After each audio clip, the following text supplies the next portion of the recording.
قرآن مجید فرقان حمید کی سورہ بقرہ کی آخری آیت سے ایک آیت جو پہلی ہے سیکنڈ لاسٹ آیت، اس میں سے کچھ الفاظ آپ کے سامنے پڑھے۔ ان پر باقاعدہ گفتگو سے پہلے ان کا کچھ پس منظر آپ کے سامنے رکھنا چاہتا ہوں۔ یہ سورہ بقرہ کی جو آخری 2 آیات ہیں، یہ بہت اس امت کے لیے اہمیت کی حامل ہیں۔ ویسے تو قرآن کا ہر لفظ اہمیت کا حامل ہے، لیکن کچھ آیات کو خاص انفرادیت اور خاص مقام حاصل ہوتا ہے۔ ان خاص آیات میں سے یہ 2 آیات بھی ہیں۔ سنن ترمذی شریف کی حدیث مبارکہ ہے، 2882 نمبر ہے۔ حضور علیہ السلام نے فرمایا کہ اللہ پاک نے زمین و آسمان کی پیدائش سے بھی 2000 سال پہلے ایک کتاب لکھی۔ وہ کون سی کتاب ہے، اس کی کیا ڈیٹیلز ہیں معلوم نہیں، مگر حضور علیہ السلام نے فرمایا ابھی زمین و آسمان نہیں بنے تھے، یہ کائنات کا سلسلہ شروع نہیں ہوا تھا۔ اس سے 2000 سال پہلے اللہ پاک نے ایک کتاب تحریر فرمائی۔ اس کتاب میں سے اللہ نے آسمانی کتابیں کئی اتاری، صحائف اتارے، اس کتاب میں سے کوئی راز کسی کو نہیں بتایا، لیکن حضور فرماتے ہیں اللہ نے اس کتاب میں سے 2 آیات، سورہ بقرہ کی آخری 2 آیتیں اللہ نے اپنے ان رازوں میں سے مجھے عطا فرمائی ہیں۔ اور پھر حضور علیہ السلام نے اس کے اندر ایک خوشخبری بھی سنا دی۔ فرمایا جس گھر میں 3 دن تک مسلسل رات کو یہ آیات سورہ بقرہ کی آخری 2 باقاعدہ 3 دن لگاتار پڑھی جائیں، کریم آقا صلی اللہ علیہ وآلہ وسلم نے فرمایا شیطان اس گھر کے قریب بھی نہیں آ سکتا۔ اب اللہ کا دشمن، انسانوں کو اللہ سے دور کرنے والا شیطان لعین ہے، اور یہ شیطان تو بندے کے وجود میں رگوں میں جا دوڑتا ہے، لیکن حضور علیہ السلام نے اپنی امت کے لیے اس شیطان سے دوری کا آسان ترین طریقہ اور ذریعہ بتا دیا کہ گھر میں رہنے والے تو کجا، گھر کا دروازہ تو کجا، فرمائے شیطان اس گھر کے قریب بھی نہیں آ سکتا جس گھر میں رات کو سورہ بقرہ کی آخری 2 آیات تلاوت کی جائیں۔ لوگ کہتے ہیں نا وظیفہ کوئی، تو یہ قرآن مجید کی یہ 2 آیتیں بہت بڑا وظیفہ ہے۔ پھر حضور احمد عالم صلی اللہ علیہ وسلم نے صحیح مسلم شریف کی حدیث نمبر 431 میں، حضرت عبداللہ بن مسعود رضی اللہ عنہ راوی ہیں، آقا علیہ السلام نے فرمایا کہ یہ جو معراج کی شب تھی، اس میں اللہ پاک نے اعطی رسول اللہ صلی اللہ علیہ وسلم 3، حضور علیہ السلام کو 3 خاص چیزیں اللہ نے عطا فرمائی۔ معراج کی شب 3 خاص چیزیں عطا فرمائی۔ پہلی چیز حضور علیہ السلام نے فرمایا اوتیا، کہ اللہ نے مجھے عطا کیا فاتحۃ الکتاب، یہ جو سورہ فاتحہ ہے یہ اللہ پاک نے اس رات مجھے عطا کی، ایک تحفہ یہ ہے۔ دوسرا فرمایا وَأُعْطِيَ خواتیم سورۃ البقرہ، خواتیم سورۃ البقرہ، سورہ بقرہ کی آخری جو ختم کرنے والی 2 آیات ہیں، یہ اللہ نے مجھے معراج کی شب جو تحفے دیے اس میں سے یہ بھی عطا فرمائے۔ اور صلوات الخمسہ، 5 نمازیں اللہ پاک نے عطا فرمائی۔ اور ایک یہ بھی چیز ارشاد فرمائی کہ وَيَغْفِرْ لِمَن لَّمْ يُشْرِكْ بِاللَّهِ مِنْ أُمَّةٍ شَيْئًا، کہ میری امت میں جو بندہ شرک سے بچ جائے گا، باقی جتنے گناہ ہو گئے اگر اللہ سے معافی مانگ لے گا تو اللہ سارے ہی معاف کر دے گا۔ یہ معراج کی شب جو اللہ کریم نے اپنی مہربانیاں اس امت پر حضور علیہ السلام کے توسل سے کی، اس میں سورہ فاتحہ شریف بھی ہے، سورہ بقرہ کی آخری 2 آیات ہیں، 2 تو یہ قرآن مجید میں سے خاص تحفے ہیں، اور دوسرا تحفہ بڑا نماز، 5 نمازوں کا تحفہ ہے، اور تیسرا بہت بڑی خوشخبری کہ گناہگار لوگ ہیں تو ان سے گناہوں کی معافی کے لیے اللہ پاک نے فرما دیا شرک سے اگر یہ لوگ بچ جائیں گے تو میں باقی گناہ ان کے معاف کر دوں گا۔ تو اس حدیث میں بھی ان آخری 2 آیات کا معراج کی شب حریم قبریہ میں حضور علیہ السلام جب پلٹنے لگے تو جو تحائف لے کر آئے ان تحائف میں سے سورہ بقرہ کی یہ آخری 2 آیات بھی شامل ہیں۔ حالانکہ سورہ بقرہ مدنی سورہ ہے، باقی مدینہ پاک میں نازل ہوئی اور معراج مکہ میں ہوئی۔ یہ تحفہ اللہ پاک نے پہلے عطا فرما دیا۔ اور ایک حدیث ضمن میں اور آپ کو سنا دوں جو متفق علیہ حدیث مبارکہ ہے، صحیح مسلم شریف میں بھی ہے اور صحیح بخاری شریف میں بھی ہے۔ صحیح بخاری شریف میں اس کا نمبر ہے 5009 اور صحیح بخاری شریف میں اس حدیث کا نمبر ہے 1877 یا 1880۔ متفق علیہ حدیث مبارکہ ہے اور ایک جملہ ہے ٹوٹل حدیث کا، لیکن اہمیت کے اعتبار سے 1000 جملوں پہ بھی بھاری ہے۔ آج ہمارے جتنے معاملات مسائل ہیں نا، پریشانیاں، بیماریاں، ٹینشنز، جادو ٹونے، بلیک میجک، کالا جادو جی، نظر لگ جانا جی، بندش ہو جانا جی، یہ جو ہر بندہ جس توہمات میں پڑا ہوا ہے، کچھ تو حقیقتیں ہوتی ہیں، کچھ توہمات ہوتی ہیں، ان ساروں کا حل حضور علیہ السلام نے امت کو اس ایک جملے میں دیا۔ بخاری مسلم کا متفق علیہ جملہ بتا رہا ہوں۔ آقا علیہ الصلوۃ والسلام نے فرمایا، من قرأ بآیتین من آخر سورۃ البقرہ کفتاہ، حضور نے فرمایا جس نے سورہ بقرہ کی آخری 2 آیات، من قرأ بآیتین، جس نے ان 2 آیتوں کی تلاوت کی، من آخر سورۃ البقرہ، سورۃ البقرہ کے آخر میں سے، فی لیلۃ، رات کے وقت، کفتاہ، حضور علیہ السلام نے فرمایا ان 2 آیات میں اللہ نے اتنی طاقت رکھی ہے، اتنی توانائی، اتنی انرجی رکھی ہے کہ اس بندے کی دنیا، برزخ اور آخرت کی جتنی پریشانیاں اور مشکلیں ہیں، ہر مشکل کے لیے یہ 2 آیتیں پڑھنے والا سن لے، یہ 2 آیتیں اس کے لیے کافی رہیں گی۔ کفتاہ، اس کی کفالت کے لیے کافی ہیں جی، دنیا اور آخرت کی ہر پریشانی کے لیے۔ لیکن نا آپ کو بیماری لگتی ہے، ڈاکٹر کہتا ہے جی اس بیماری میں یہ دوا ہے، دوسری بیماری لگی، کہتا دوائی اب وہ نہیں چلے گی، اب یہ چلے گی، تیسری میں الگ، چوتھی میں الگ، ہر مرض کی دوا الگ ہے۔ مگر حضور علیہ الصلوۃ والسلام نے اس امت کے لیے ہر مرض میں، ہر پریشانی میں، چاہے جنات کا مسئلہ ہے، چاہے ٹونے جادو کا مسئلہ ہے، چاہے فرسٹریشن اور ٹینشن اور ڈیزیزز کا مسئلہ ہے، چاہے کوئی دشمن داری کا مسئلہ ہے، چاہے شیطان کے واروں کا مسئلہ ہے، نفس کے بہیمانہ وار ان کا مسئلہ ہے، دنیا کی رذالتوں، خجالتوں، کثافتوں، مصیبتوں کا مسئلہ ہے، آقا نے فرما دیا بس جو رات کے وقت سورہ بقرہ کی یہ 2 آیتیں پڑھنا اپنے معمول بنا لے گا، حضور نے فرمایا کفتاہ، اس کے لیے یہ 2 آیتیں بس کافی ہو جائیں گی۔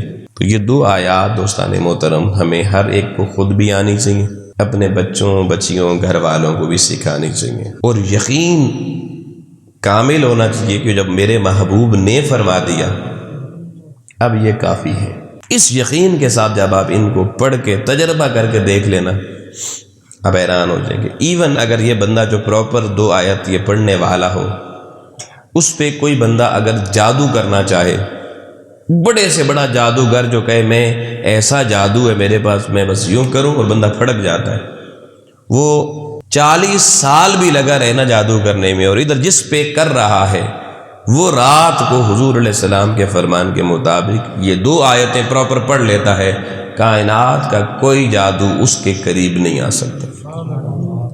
یہ میں نے بہت بڑا سلوشن آپ کو بتا دیا جی، ایک ملٹی وائٹامن ٹائپ کی ایک چیز بتا دی۔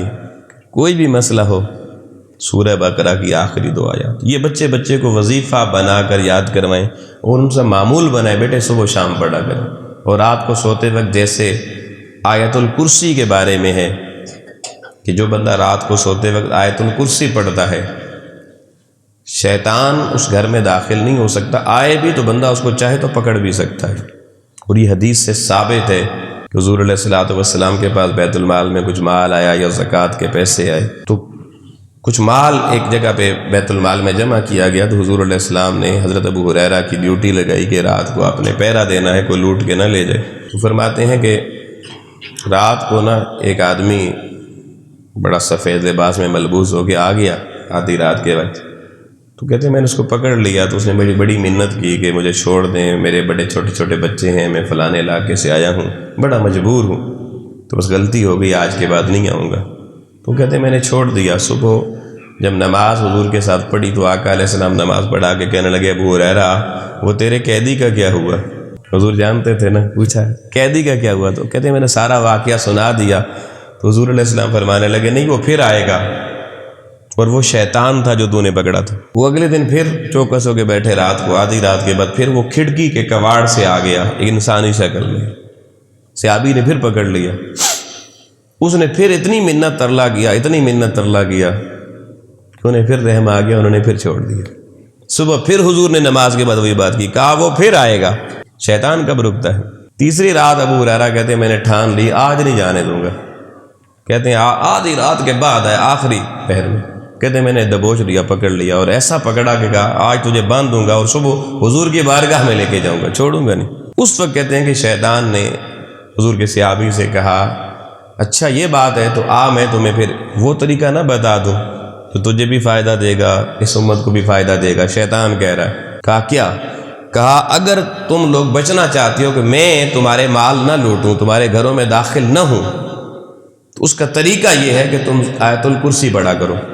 یہ شیطان کہہ رہا ہے ابو ہریرہ رضی اللہ عنہ سے کہ آیت الکرسی پڑھا کرو، جہاں آیت الکرسی پڑھ دی جاتی ہے فرمایا وہاں ہمارا داخلہ بند ہو جاتا ہے، ہم وہاں جا ہی نہیں سکتے۔ اس نے کہا بس یہ کر کے دیکھ میں نہیں آ سکوں گا۔ تو ابو ہریرہ نے کہا اچھا پھر یہ، تو پھر چھوڑ دیا۔ صبح جب حضور علیہ السلام کی بارگاہ میں آئے نماز کے بعد، حضور نے کہا قیدی کا کیا بنا؟ سارا واقعہ پھر سنایا۔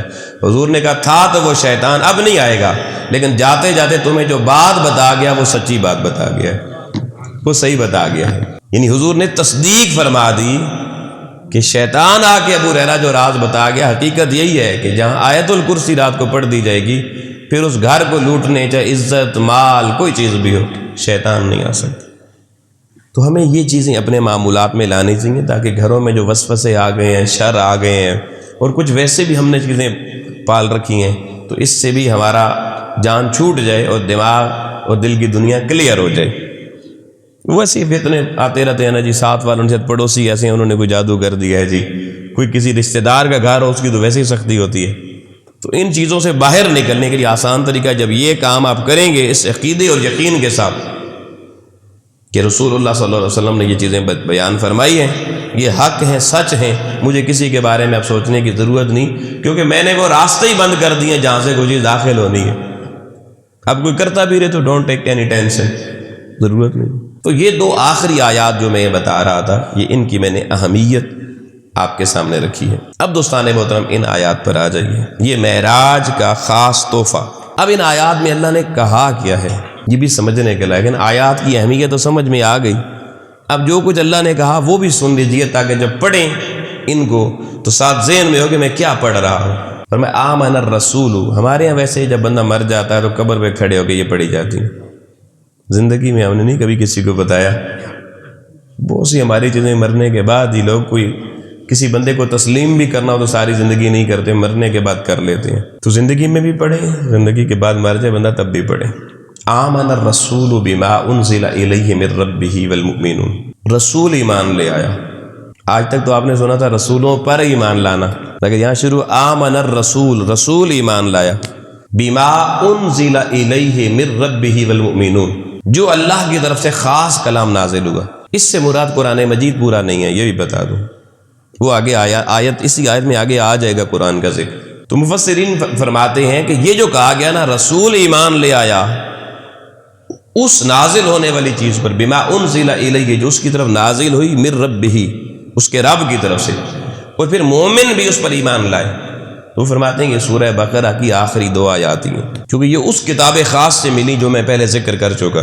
باقی قرآن اللہ نے حضور کو دیا، امت اس پر ایمان لاتی ہے، حضور پہ جو نازل ہوا، یہ بھی آیات حضور پر نازل ہوئی، مگر ان کو سیپریٹ کر پر رسول کا ان پر ایمان لانے کا ذکر کر کے بتا دیا، یہ تحفہ کوئی بہت اونچا ہے۔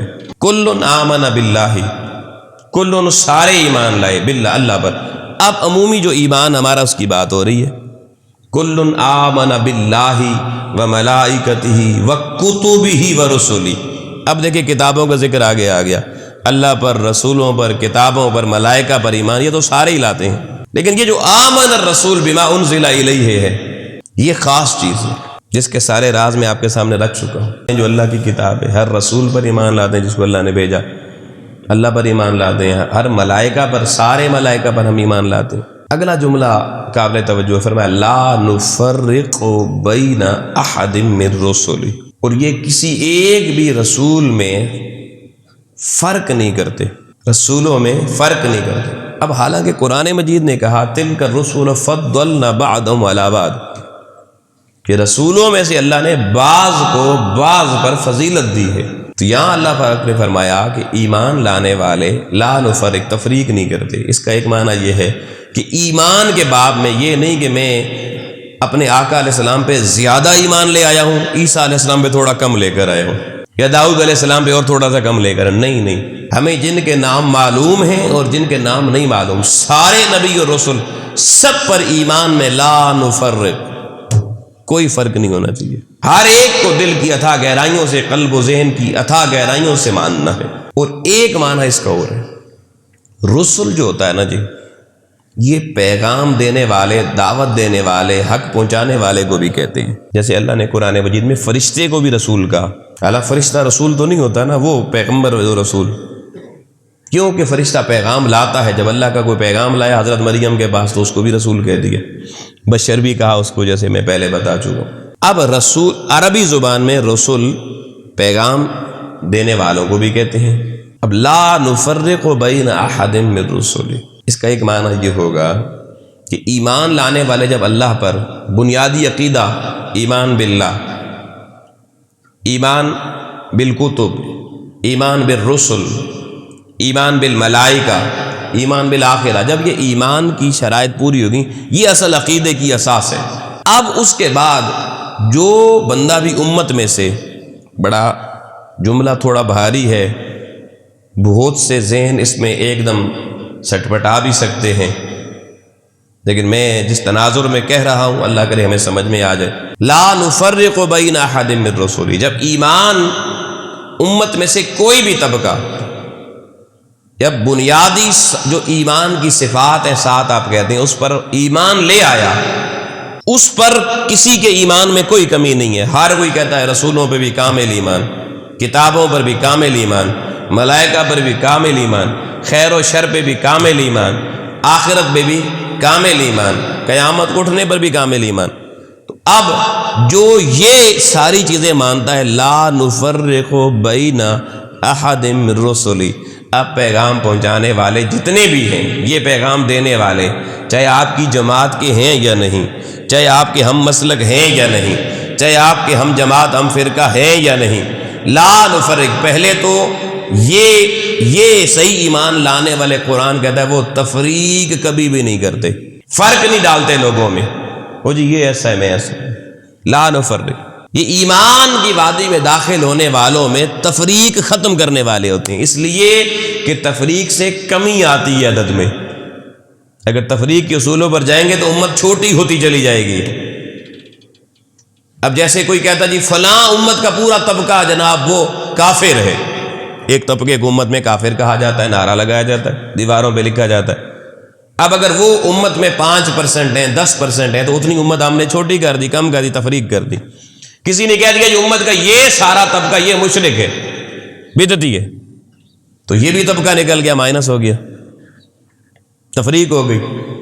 کسی نے کہا جی فلانا طبقہ سارا ہی گستاخ ہے، جی اولیاء کا گستاخ ہے، فلانے کا گستاخ ہے، وہ بھی سارا امت سے خارج ہو گیا، تو یہ ہے تفریق.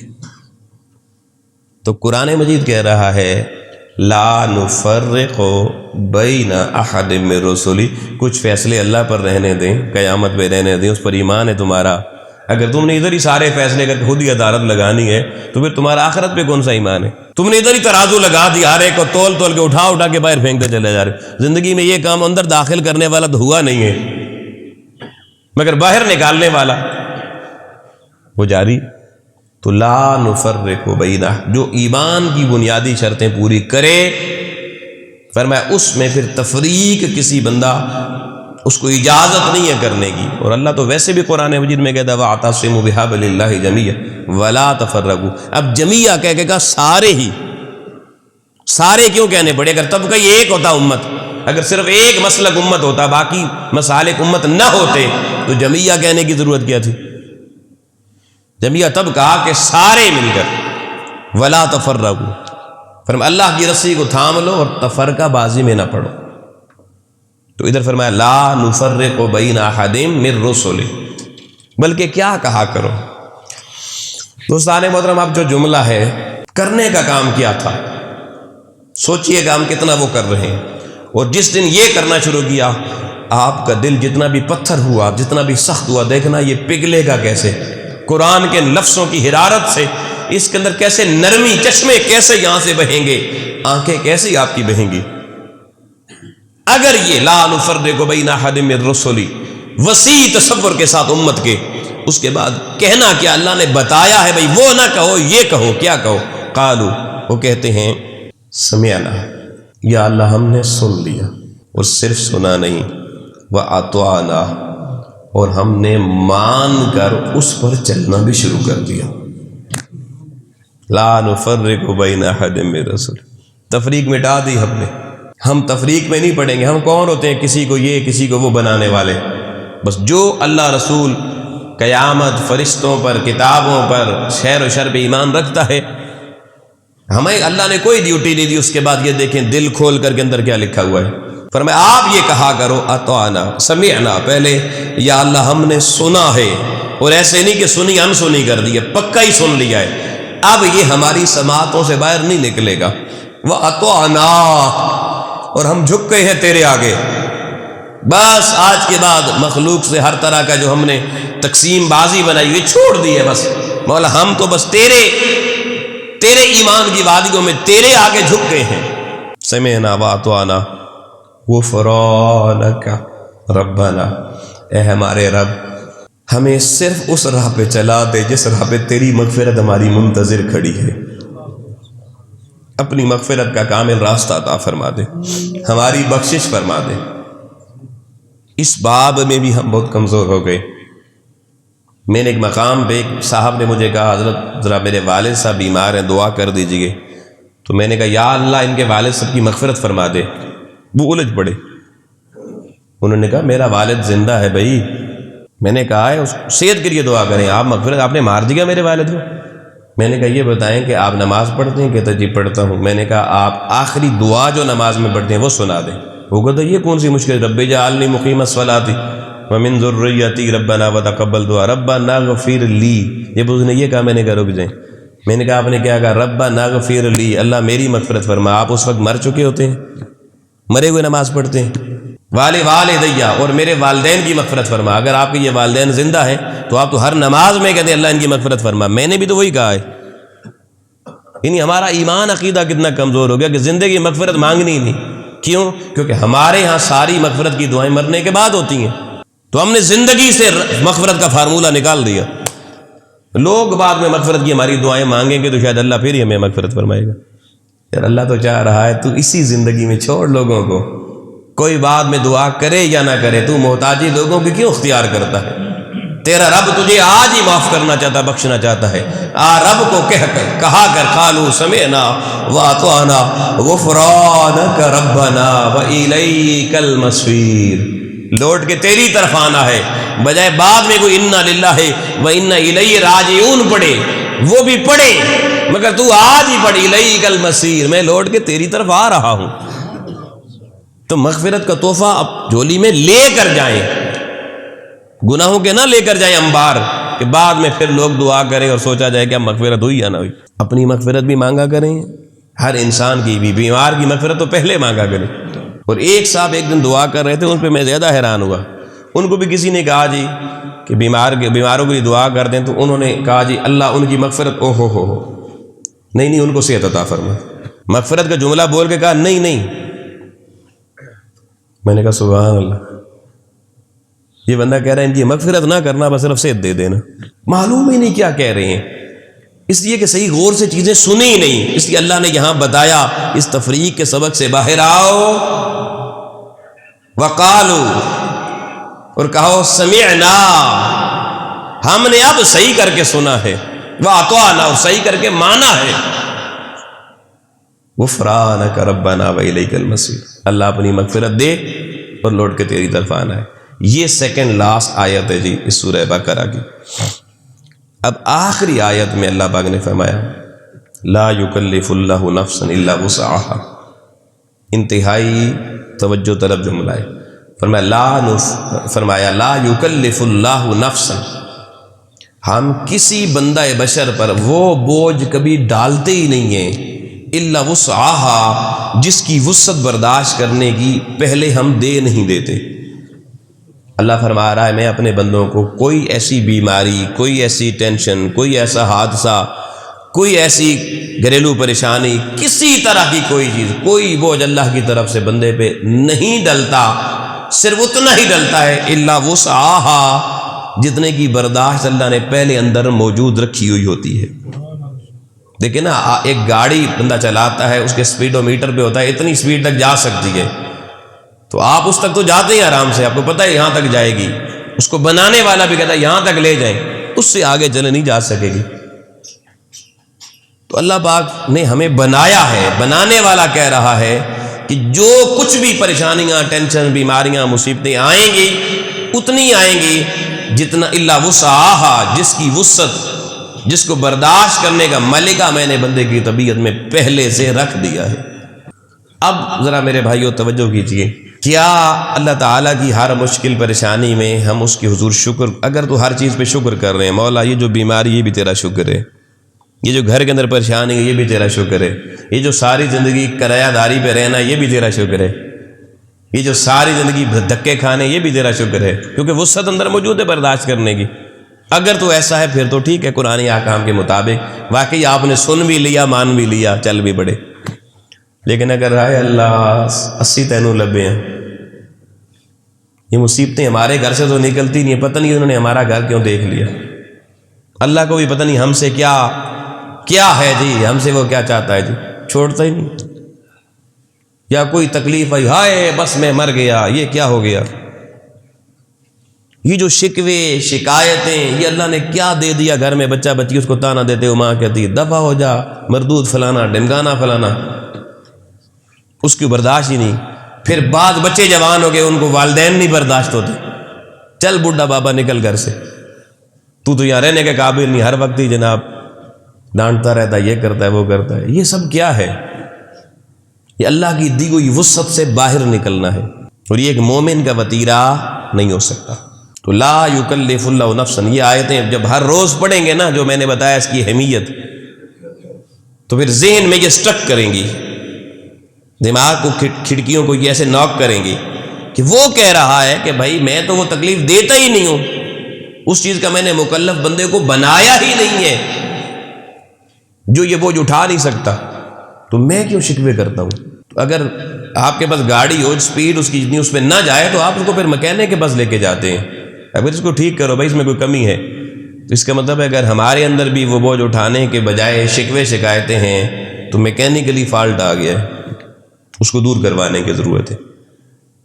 اب کسی اہل اللہ کے پاس جانا پڑے گا، اور اگر اہل اللہ آپ کہیں جی کہاں ملے گا، میں کہاں ڈھونڈوں گا، تو کوئی بات نہیں، آپ کو کہیں جانے کی ضرورت نہیں، اسی آیت کے اگلے حصے میں آپ کو پورا سلوشن بتا دیا گیا، وہ سلوشن بھی سن لیجیے۔ لہا ما کسبت وعلیہا ما اکتسبت، جو دنیا میں کمائے گا اس کو وہی انجام ملے گا، جو بندہ کرے گا نا وہ بھگتے گا ضرور۔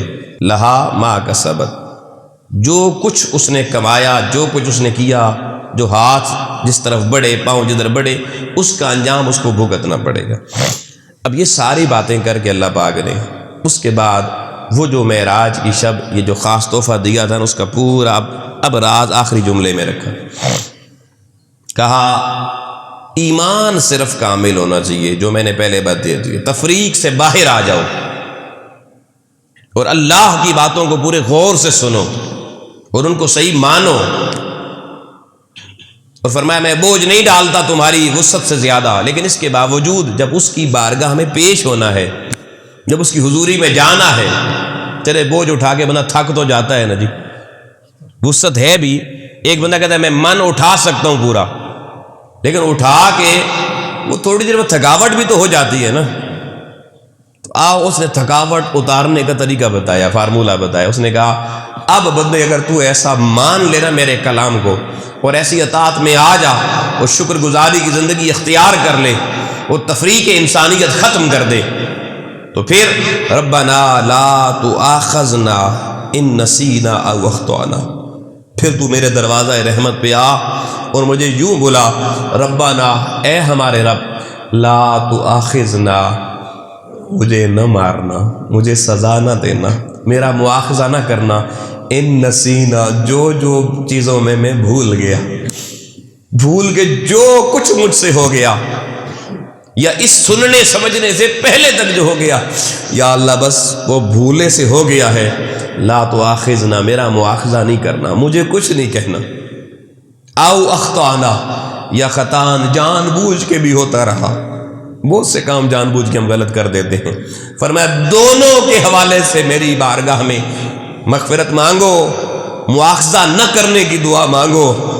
اللہ بڑا غفور الرحیم ہے. لوگوں صرف یہ جملے کہتے رہنا کہ 70 ماؤں سے بڑھ کر جملے اہم نہیں ہیں، اصل اس کی ذات پہ جاؤ. ماں جتنی سنگ دل بھی ہو، بچہ معصوم سا اگر کسی بات پہ کوئی غلطی کر بیٹھے اور ماں کے ہاتھ میں جوتا ہو، باپ کے ہاتھ میں جوتا ہو، اور بچہ دونوں ہاتھ جوڑ کے آنسو بہا کے سر جھکا کے گئے امی جی معاف کر دیں، ابو جی مجھے کچھ نہ کہنا، پلیز کچھ نہ کہنا، 2 4 6 دفعہ لگاتار کر اس کی زبان سے کنٹینیوسلی یہ جملہ نکلے، ظالم باپ بھی اپنا جوتا پرے رکھ دیتا ہے، سنگ دل ماں بھی جوتا پرے رکھ دیتی ہے، اس پر پرے نہیں رکھتے. اگر بچہ پھر بھی یہی کہہ رہا ہوں خدا کے لیے مجھے کچھ نہ کہنا، میں آپ کا ہی ہوں، میں آپ کا ہی ہوں، بس بھولے سے جو غلطی ہو گئی، جان بوجھ کے جو ہو گئی، مجھے معاف کر دے، تو آپ دیکھیں گے وہ سنگ دلی چلی جاتی ہے، اگلے لمحے وہ شفقت کا پیکر بن کے اسی بچے کو سینے سے لگا کے بیٹھے ہوتے ہیں. بندہ ہے، میں نے تجھے بنایا ہے، ساری کائنات مل کے تجھے وہ پیار نہیں دے سکتی جو میں رب دے سکتا ہوں، ساری کائنات مل کے بھی تجھے معافی نہیں دے سکتی جیسے میں رب دے سکتا ہوں. میں سننا چاہتا ہوں تیرے منہ سے، تو مجھے کہنے والا تو بن، لا تؤاخذنا ان نسینا او اخطانا. اللہ جو کچھ کیا میں مان رہا ہوں، مگر تو مجھے کچھ کہنا نہیں، میرا مواخذہ نہیں کرنا، میری گرفت نہیں کرنا، مجھے پکڑنا نہیں، مجھے جہنم کی وادیوں میں لے کے نہ جانا، ادھر ہی مجھے اپنا بندہ بنا کر تو مجھے اپنی رحمت کی آغوش میں لے لے. لا تؤاخذنا ان نسینا او اخطانا ربنا ولا تحمل علينا اصرا كما حملته على الذين من قبلنا. اے اللہ بوجھ برداشت کرنے کی طاقت تو نے دی ہے، مگر میں تھک جلدی جاتا ہوں نا. جیسے تو نے اپنے پہلے لوگوں کو جن کی صحتیں اچھی تھیں، عمریں زیادہ تھیں، ان پہ بوجھ ڈالے، مجھے ان سارے بوجھوں سے بھی بچا لے، میرے اوپر نہ ڈالنا. بس تو میرا رب ہے، تو مہربانی کر، بس میرے اوپر نہ، ہمارے اوپر نہ ڈالنا. ربنا ولا تحملنا ما لا طاقت لنا به. یا اللہ تو نے تو کہا ہے، مگر اب عجز کے مقام پہ بعض بندہ کام کرنے کی طاقت بھی رکھتا ہے. آپ کسی کے گھر جائیں، آپ کو بھوک لگی ہوئی ہو، وہ کہے بھی کھانا کھانا ہے، آپ پھر بھی عاجزاً کہتے ہیں نہیں نہیں جی بس کوئی نہیں، خیر ہے، اندر بھوک لگی ہوئی ہے، طلب بھی ہے. مگر یہ بھی ایک اکرام انسانیت ہے نا، احترام انسانیت ہے کہ بجائے بندہ کہے مجھے تو بہت بھوک لگی ہے فٹافٹ لے آؤ. اب اللہ نے تو کہا میں نے وسعت رکھی ہے بوجھ اٹھانے کی، تو اگر بوجھ پڑ جائے تو اٹھانا پڑے گا. تو وہ کہتا پھر میری بارگاہ میں آ، تو مانگ، تو بوجھ ڈال ہی نہ، بوجھ ڈال ہی نہ میرے اوپر.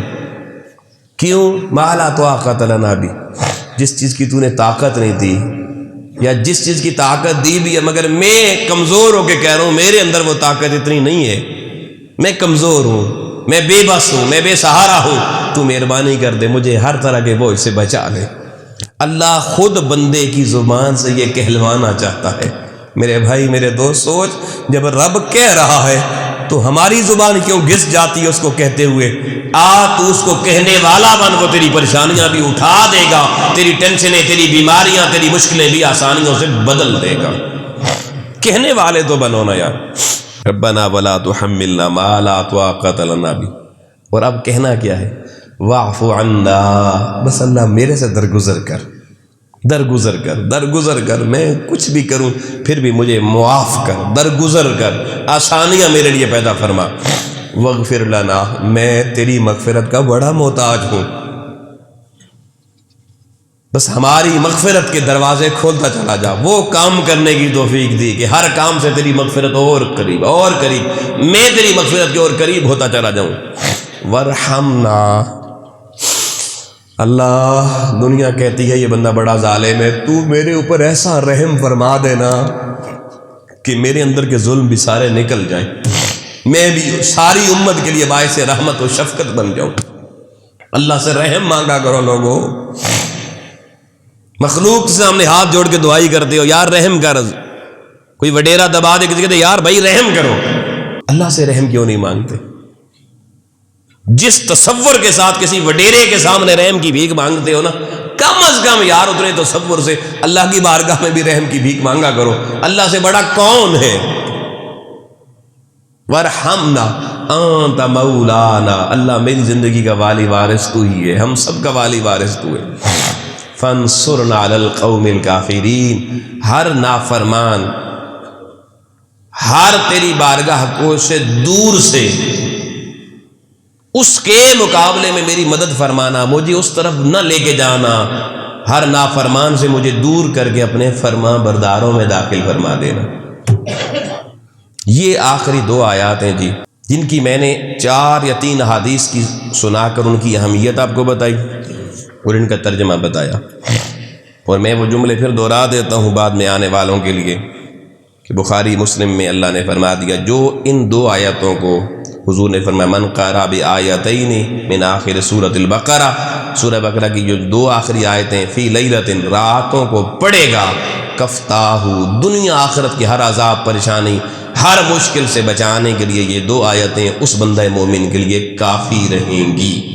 اللہ کی بارگاہ میں دعا کرتے ہیں مالک و مولا ہمیں ان 2 آیات کے معنی اور مفہوم کو بھی صحیح معنی میں سمجھنے، اپنے گھر والوں کو سمجھانے، اور ان آیات کے اندر جو تو نے اپنی معرفت کا جو سمندر رکھا ہے ہمیں اس میں غوطہ زن ہونے کی توفیق عطا فرما۔ وآخر دعوانا الحمدللہ رب العالمین۔